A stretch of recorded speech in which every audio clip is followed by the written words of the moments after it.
Hello, fellow humans. Chris here again. So today I wanted to talk about a story that I heard from Neil deGrasse Tyson.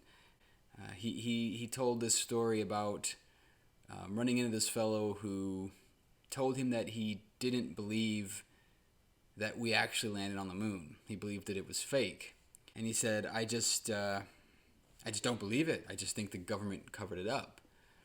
And he didn't think that there was sufficient evidence for it. He hadn't seen it.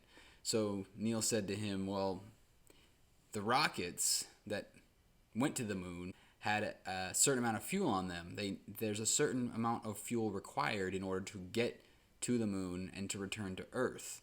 So they used that allotted amount of fuel. So where do you think they went? Did they just fly off to some a theme park off in space somewhere?"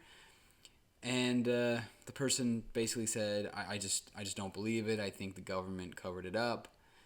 And Neil said, "What evidence would you need in order to believe that we landed on the moon?"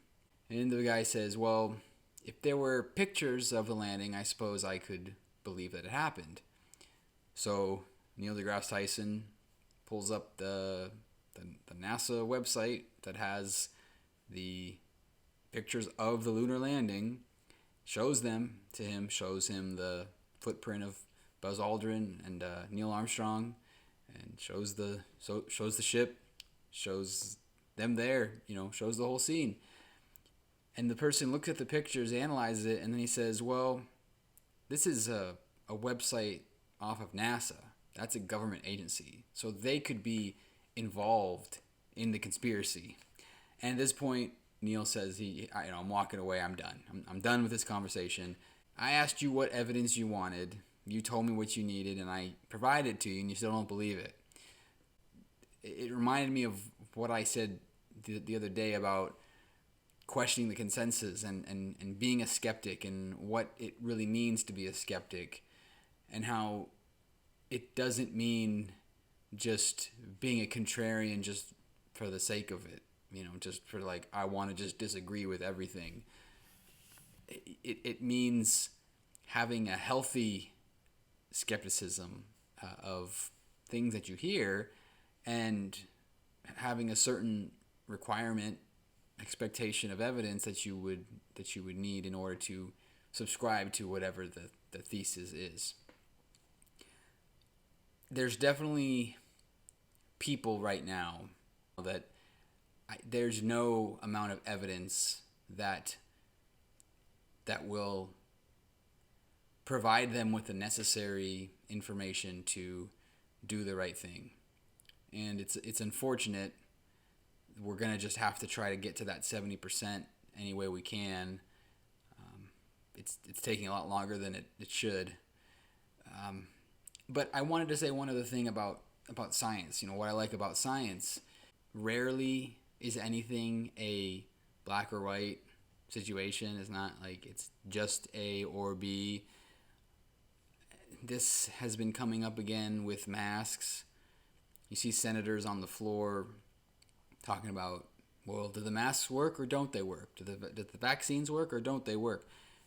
Why do we have to wear a mask if we've gotten vaccinated? The idea of preventative measures, the idea of probability, likelihood, curbing your chances, your risks of exposure and of spreading it to other people. It's really not a hard concept to get. Nobody of sound mind is saying that if you wear a mask, you will not contract COVID. If you wear a mask, you won't spread COVID. If you get a shot, you won't catch COVID. That's nothing is ever 100%. But the fact of the matter is, it greatly reduces your chances of getting or dying from COVID. You look at the numbers. Look at the numbers of people that have been admitted to hospitals and that have died since we have started doing vaccinations for everybody, it's a no-brainer. There's no question. So I would just hope that that people can start to wrap their heads around this crazy radical idea that we're talking about reducing probability, reducing risk, mitigating risk. It's not that complex, people. I can get it, okay? Trust me, I'm not the smartest person in the room, and I'm the only person in the room right now, okay? Just saying. Anyway, I will catch up with you all again very soon. Stew on those thoughts a little bit. Leave me a comment if you'd like, and I will catch up with you all again very soon. Have a great rest of your day, and remember, don't be afraid to question the consensus.